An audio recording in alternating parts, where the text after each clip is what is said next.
à investir 50 € par mois. C'est un petit guide du débutant, c'est le guide malin. J'espère que vous êtes abonné à la chaîne. Si ce n'est pas le cas, n'hésitez pas à le faire dès maintenant. Mettre un petit pouce en l'air si ça vous intéresse, des petits commentaires pour qu'on puisse discuter ensemble. La chaîne grossit petit à petit, donc je suis assez content et je vous en remercie. Donc c'est parti pour le guide du débutant malin. Les petits gains d'aujourd'hui deviennent les grands arbres de demain. Et ça, je peux vous le dire, les petites graines plantées au bon moment, ça ne fait que pousser, il faut juste commencer. On est donc parti tout de suite. Tu penses que l'investissement, c'est pas pour toi? Je sais qu'il y a pas mal de personnes qui pensent que 50 €, que 100 € par mois, ce n'est pas assez pour commencer à investir de manière intelligente. Il vaut mieux les dépenser pour aller se faire un resto ou autre. On peut aller se faire un resto, il n'y a aucun problème à ça, mais il faut savoir que même avec 50 €, il y a une possibilité de bâtir un capital et qui compte et qui va compter sur la durée. Logiquement, si vous arrivez déjà à épargner 50 € maintenant, votre niveau de vie devrait augmenter un minimum par la suite, donc vous pourrez peut-être économiser ensuite 100 € et les investir. Vraiment, investir, c'est pas du tout réservé à ceux qui ont des milliers d'euros. C'est plus simple pour ces personnes-là, en effet, mais elles doivent se confronter aussi à d'autres problématiques, notamment de diversification potentielle, accrue, etc. Nous, on va s'intéresser à une personne qui a 50 € par mois. Comment est-ce qu'elle pourrait les investir en bourse, autrement aussi, mais bien sûr, le but, c'est de maximiser ses gains, minimiser ses pertes, surtout directement, et de pouvoir se diversifier par la suite potentiellement un minimum. C'est parti. Pourquoi commencer à investir petit est un avantage? Et là, c'est vrai, il y a plusieurs avantages qu'il faut prendre en considération. L'investissement petit, déjà, c'est beaucoup moins de stress. Parce que on investit petit, donc on prend moins de risques en tant que tel. Ça nous permet aussi de faire plusieurs choses. Donc déjà, d'avoir un apprentissage qui est totalement progressif. C'est sans pression, parce qu'on se met plus de pression lorsqu'il y a une somme plus importante en jeu, ce qui est normal. Tandis que là, comme on investit plus petit, et bah donc on va se dire, bon, je mets ces sous, j'y crois, hein, bien sûr, il faut croire en ce qu'on fait, et il faut connaître ce que vous faites, et il faut comprendre surtout ce que vous faites, et aussi bien sûr comprendre sur quoi vous êtes en train d'investir, mais moi vous le faites petit à petit, c'est progressif, et il n'y a pas trop de pression. Ensuite, c'est une super bonne habitude, et ça je vous en parlais juste avant.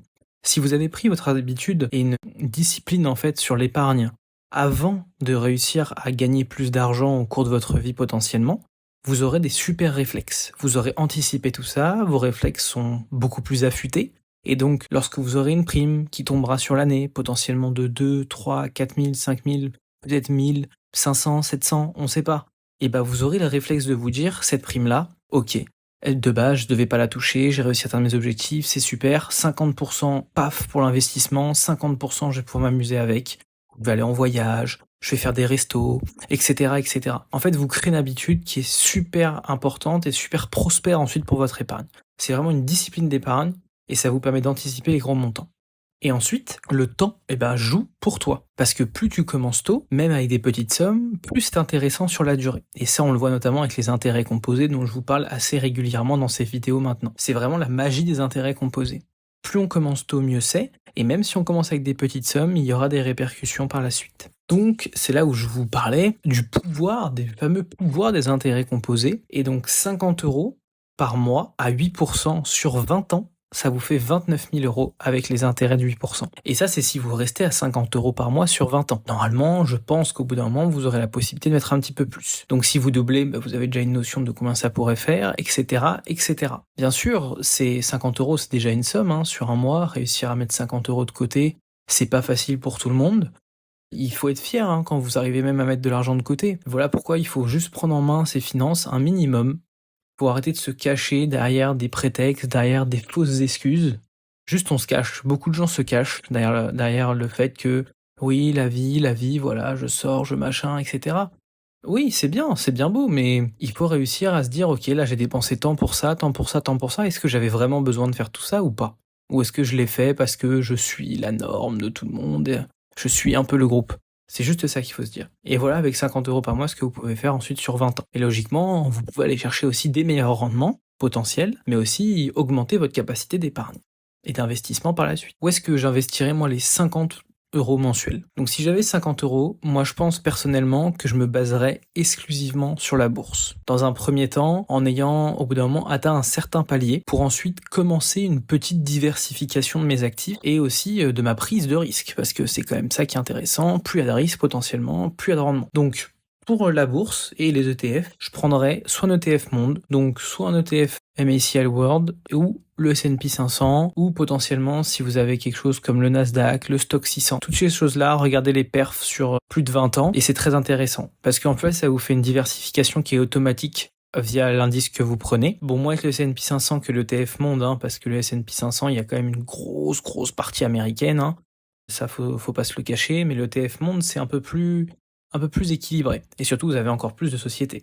Et bien sûr, ça fait des frais extrêmement réduits, et de temps à autre aussi, vous pouvez faire des achats de fractionnés, donc de parts directement d'ETF. Et ça, c'est intéressant. Ensuite, pour les crypto-monnaies. Au bout d'un moment, moi, je pense que je m'intéresserai à cette classe d'actifs quand j'aurai un certain palier, je pense, et je mettrai entre 5 et 10% du budget. Je resterai sur les classiques, BTC, ETH, potentiellement du Solana et du BNB, mais c'est vraiment les 4 cryptos que je sélectionnerai et pas d'autres. On va pas chercher non plus des cryptos un peu trop exotiques. Bien sûr, les risques sont très élevés, mais le potentiel en tant que tel est extrêmement intéressant. Ensuite, les autres options. Après avoir touché un petit peu à la crypto-monnaie, etc., je pense que j'irai voir aussi du côté des choses que je maîtrise un minimum. Et potentiellement, donc, si vous maîtrisez un domaine en particulier, n'hésitez pas à investir dessus.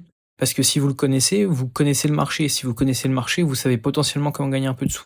Donc, pourquoi pas acheter une pièce rare? Pourquoi pas avoir un capital tangible et en plus une partie plaisir, etc., etc. Et enfin, il faut pas hésiter, ça c'est très important, d'investir en soi. Que ça soit de la formation, des livres, et en fait, ça vous fait gagner aussi des compétences, et c'est vraiment le meilleur retour sur investissement, c'est lorsqu'on investit sur sa propre personne. Donc là, pour moi, c'est vraiment une stratégie pratique d'allocation. C'est, en fait, on met en place un virement automatique mensuel. C'est vraiment le plus simple, et surtout, on ne fait pas la bêtise de faire un virement mensuel à la fin du mois. On fait un virement mensuel en début de mois.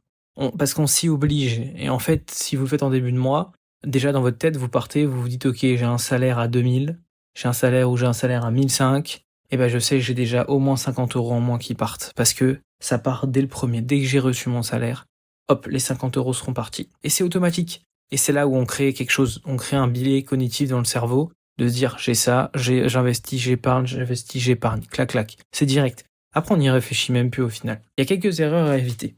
Déjà, c'est de vouloir être impatient. Bien sûr, on veut des gains quand même assez rapides, etc. C'est plutôt logique, mais il faut pas vouloir des gains trop rapidement. C'est un marathon en soi, et vous l'avez vu, sur 20 ans, voilà, on arrive à faire 29 000 avec 50 € par mois. Donc c'est pas un sprint, c'est vraiment un marathon. Et plus on commence tout ce marathon, mieux c'est. Changer de stratégie constamment, ça c'est très important. C'est comme changer en fait ses œufs dans le panier, vous savez, cette expression, pas mettre les œufs dans le même panier. C'est bien de pas les mettre dans le même panier, mais si vous avez que 10 œufs et vous disant un dans chaque panier différent parce qu'il y a 10 paniers, bah au final c'est inutile, ils vont pas se reproduire les œufs. Il faut réussir quand même à garder une stratégie cohérente sur la durée. Et enfin, ne négligez surtout pas vos fonds d'urgence, c'est la première chose à aller chercher. C'est le premier, vraiment, c'est la première step. C'est sécuriser d'abord entre 3 à 6 mois de dépenses en fonction de votre appétence au risque, on va dire. Et voilà, ce qui compte, c'est vraiment pas combien vous allez investir. Ça comptera par rapport, bien sûr, à l'argent que vous avez mis de côté et aux intérêts qui auraient pu être créés. Mais ce qui compte réellement, c'est de commencer tout de suite, maintenant. Voilà, je vous remercie d'avoir écouté et surtout aussi regardé cette vidéo et je vous dis à très vite pour une prochaine.